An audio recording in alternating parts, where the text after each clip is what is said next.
ఇదే ఇవాళ మన టాపిక్లోకి వెళ్ళే ముందు ఆ వివరాలు ఏంటో ఒకసారి చూద్దాం.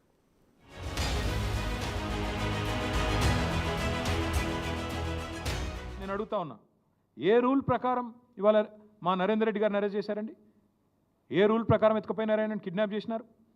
ఇవాళ ఆ రాజ్యాంగం ఏందో మేము కూడా అడుగుతా ఉన్నాం. ఇవాళ పేపర్లో చూస్తే నిజంగా బాధ అనిపించింది. ఆ రైతులను వాళ్ళు ఏదో తీవ్రవాదులు అన్నట్టు పాపం వాళ్ళ ఇళ్ల మీద పడి, ఇళ్లలో లేకపోతే పొలాల మీద పడి. రైట్, చూశారుగా మాజీ మంత్రి కేటీఆర్ కామెంట్స్. ఒకవైపు లగచర్లలో కలెక్టర్పై దాడి జరిగింది క్లియర్గా ఉంది. వారి వాహనంపై రాళ్లు, కర్రల దాడుల విజువల్స్ క్లియర్గా ఉన్నాయి. అద్దాలు పగిలిపోయాయి కూడా. స్పెషల్ ఆఫీసర్ వెంకటరెడ్డి సహా అడిషనల్ కలెక్టర్ లింగియా నాయక్ తీవ్రంగా గాయపడి నిమ్స్లో చికిత్స పొందుతున్నారు. ఇవన్నీ కళ్ల ముందు కనిపిస్తున్న నిజాలు. సీన్ కట్ చేస్తే కేటీఆర్ మాత్రం ఈ దాడిని ఖండించడం లేదు. పైగా దాడి చేసిన వారిని పూర్తిగా వెనకేసుకువచ్చారు. రివర్స్లో ధమ్కీ ఇచ్చే పనిలో ఉన్నారంటున్నారు. అసలు అరెస్ట్ ఎలా చేస్తారని ప్రశ్నిస్తున్నారు. ఏ లెక్కన తీసుకెళ్తారంటున్నారు. అయితే అటాక్ చేసిన వారు బీఆర్ఎస్ వారేనని తేలడం, కాల్ డేటా చూస్తే పదుల సంఖ్యలో పట్నం నరేందర్కు కాల్స్ వెళ్లిన విషయం బయటకొచ్చింది. దీంతో పోలీసులు అరెస్ట్ చేశారు. జరిగిన మ్యాటర్ ఇది. కానీ కేటీఆర్ మాత్రం చిత్రహింసలు పెడుతున్నారని, ఎమర్జెన్సీ ప్రభుత్వం అన్నట్లుగా మాట్లాడుతున్నారు. అధికారులపై దాడిని ఖండించకపోగా సురేష్ బరాబర్ తమ పార్టీ వాడే అని వెనకేసుకు రావడాన్ని కాంగ్రెస్ నేతలు తప్పుబడుతున్నారు. నిజానికి కాంగ్రెస్ గత 10 ఏళ్లు ప్రతిపక్షంలో ఉన్నప్పటి సీన్లు చూద్దాం. చాలా భూసేకరణలు జరిగాయి. అయితే రైతులు ఆందోళన చేశారు తప్ప ఎక్కడా భౌతిక దాడులకు దిగలేదు. కానీ ఇది ఫ్రస్ట్రేషన్తో చేసిన దాడిగా చూడాల్సి వస్తుందని డిప్యూటీ సీఎం భట్టి సహా చాలా మంది కాంగ్రెస్ నేతలు కౌంటర్లు వేస్తున్నారు. వ్యవసాయంతో పాటు పారిశ్రామిక రంగంలోనూ అభివృద్ధి జరగాల్సిన అవసరం లేదా అన్న ప్రశ్నలు వస్తున్నాయి. ఫార్మా సిటీ అంటే అంతా ఒకే చోట పోగైతే పొల్యూషన్ పెరుగుతుందన్న ఉద్దేశంతో ఫార్మా విలేజ్ కాన్సెప్ట్ తీసుకొచ్చారు. ఇండస్ట్రియల్ కారిడార్ కోసం ప్రయత్నాలు జరుగుతుంటే ఓర్వలేకపోతున్నారన్న ప్రశ్నలు కూడా వస్తున్నాయి. అంతేకాదు, లగచెర్లలో భూములు కోల్పోయే వారికి మంచి ప్యాకేజీ ఇచ్చి అక్కడ వచ్చే పరిశ్రమలో ఉద్యోగాలు ఇచ్చేలా చర్యలు తీసుకుంటే అడ్డుకునే ప్రయత్నాలేంటని ప్రశ్నిస్తున్నారు. కాల్ డేటా మొత్తం తీస్తే కేటీఆర్ ఉన్నారా, కేసీఆర్ ఉన్నారా అన్నది మొత్తం తేలుతుందంటున్నారు భట్టి.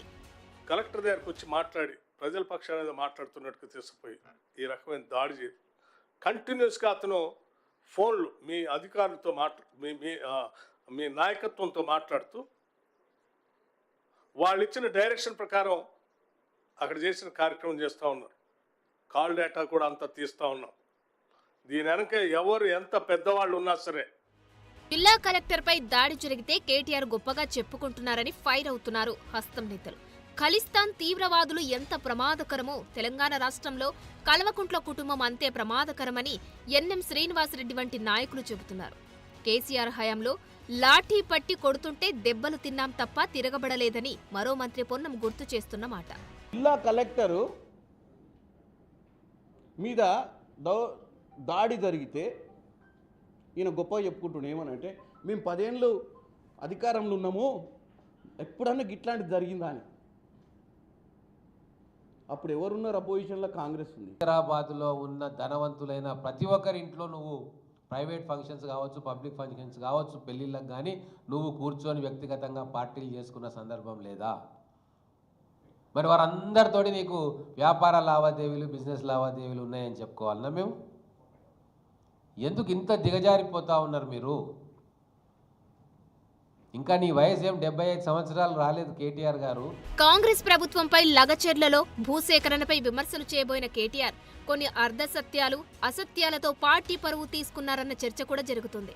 సీఎం రేవంత్ రెడ్డి అల్లుడు Satyanarayana Reddy Medicover hospitals director అన్నం శరత్లకు చెందిన ఫార్మా కంపెనీల విస్తరణ కోసమే ప్రభుత్వం సహకరిస్తుందని కేటీఆర్ చెప్పడం పూర్తిగా అసత్యమని మెడికవర్ హాస్పిటల్స్ యాజమాన్యం క్లారిటీ ఇచ్చుకుంది.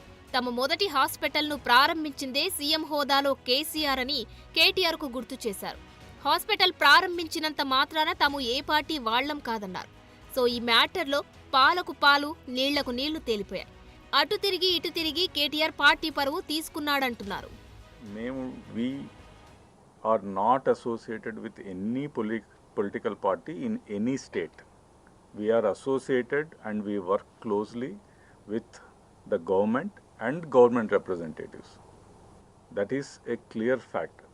ఆ హాస్పిటల్ నీడ్స్కి ఆ రోజు ఉన్న ప్రజెంట్ గవర్నమెంట్తోనే మనం ఇంటరాక్ట్ అవుతాము. ఆ గవర్నమెంట్ కాదు, even any other public representative, అది పొజిషన్లో ఉన్నా అపోజిషన్లో ఉన్నా ఎక్కడున్నా we try to honour if at all వాళ్ళకి పేషెంట్స్ కానీ కాన్స్టిట్యున్సీలో పేషెంట్స్ ఇష్యూస్ వచ్చినా, బిల్ డిస్కౌంట్స్ వచ్చినా, లేకపోతే ఏదైనా కొంచెం వేవర్ చేయాల్సి వచ్చినా, సపోర్ట్ చేయాల్సి వచ్చినా we do it for all political parties. So Lagacharla దాడి నిజం, భూసేకరణ చుట్టూ మ్యాటర్ డైవర్ట్ చేస్తున్నారన్నది నిజం.